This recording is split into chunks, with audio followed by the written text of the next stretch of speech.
Tropical forests are one of the most incredible places on Earth, and for great apes, they are a matter of life and survival. There you go. The life lessons learned there are critical and cannot be skipped by any ape. But for orphaned apes, those lessons can be hard to come by. Forest School is their opportunity at a new beginning. Learning about Forest School, this time on Apes Like Us.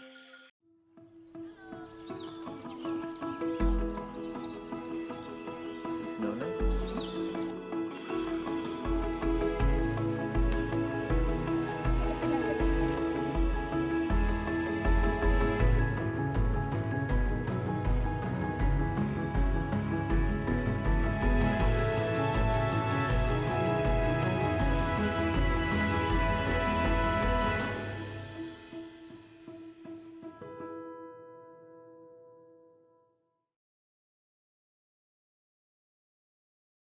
As apes continue to experience devastating loss of habitat and the impacts of illegal poaching, orphaned apes across equatorial Africa, Borneo, and Sumatra pour into rescue sanctuaries. These babies are vulnerable and without the knowledge to survive on their own. To help these orphans learn the necessary skills for life, many sanctuaries are now using forest schools. These schools are taught by caretakers who take the young orphans out into the forest for an all-day experience. There they spend the day in playtime and exploration. Forest schools help mimic the lives young ones would have had they remained with their moms in the wild.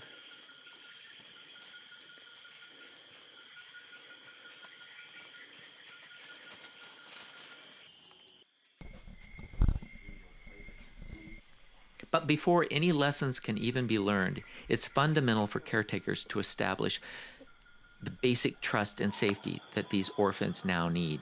It's a foundation for future learning.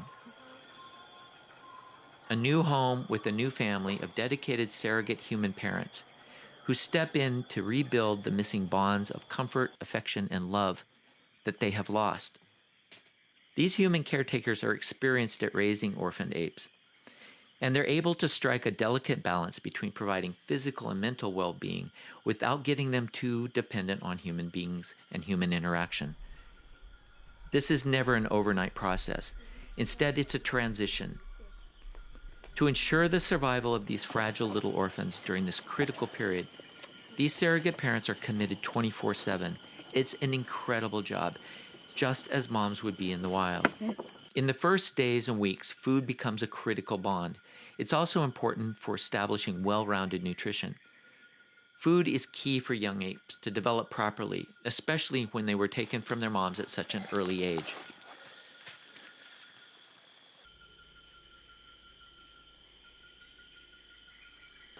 Little apes start learning almost immediately in the wild, and forest school is about filling that void.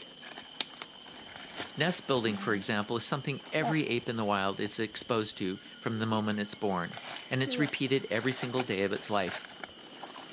Nest making is part art and part science. And for young orphans, it's a lesson of, well, trial and error. Or, in the case of this little orangutan, it's just a big pile of leaves to play with.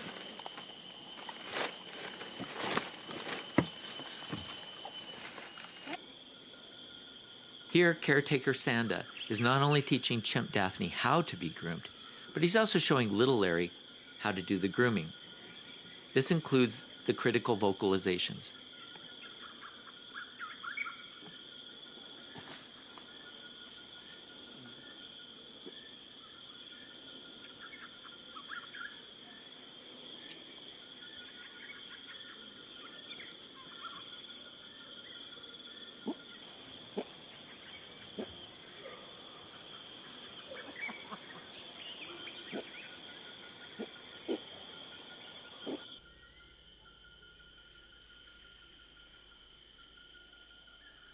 Equally important to finding it is knowing where to find it.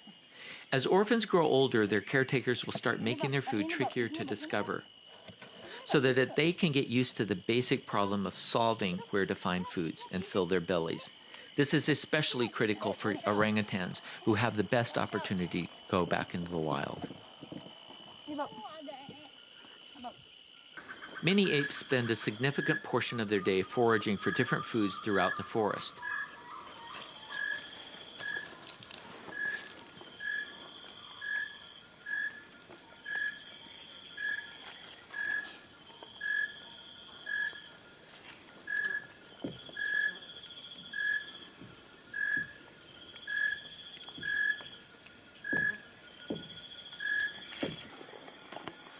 But not all food is up there in the trees. Roots, shoots, and insects are a favorite part of their diet, especially for gorillas. And the effort is well worth it in the end.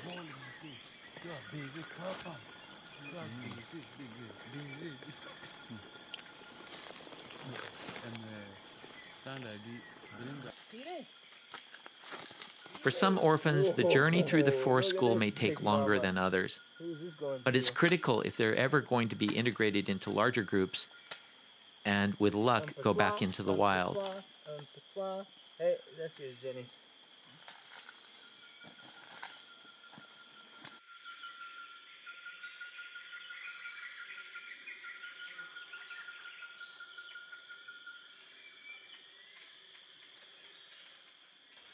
I mean, in the end, I can only speak for chimps, not for human babies, but they just want to be loved. I mean, they want to know that they're safe, and when they feel that safety and that trust, then the rest is easy.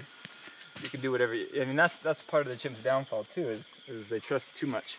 So even some of these individuals that are taking advantage of them in entertainment industries or other industries of that sort, the chimps love them, and in some weird cases, the people even love them, even though they're exploiting them, because because they're so like us, it's easy to build that bond with them. And you can do bad things to a chimp, and people do, and the chimp forgive them, and because they have that relationship there. They want to feel safe. They want to feel loved. They want the attention. As you can see, they will fight for the attention. The rest of it comes down to need. They need food, they need water, they need drinks, they need to survive. But most importantly, to make them feel comfortable, they need interaction. They need someone to be with them. But you can see it, even the way they react to touch and to being held. It's normal for them, just as it is for babies. They want that physical contact. Normally, at this age, they'd be still in very close quarter to their mother in the wild all the time. Some of them even still clinging most of the day.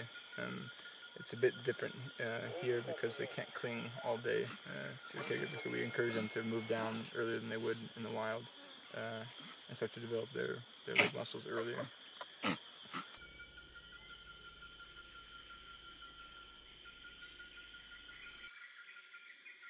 The length of forest school can vary for each individual based on their age, history, and their personality. For some that have lived as illegal pets, this transition can take much, much longer.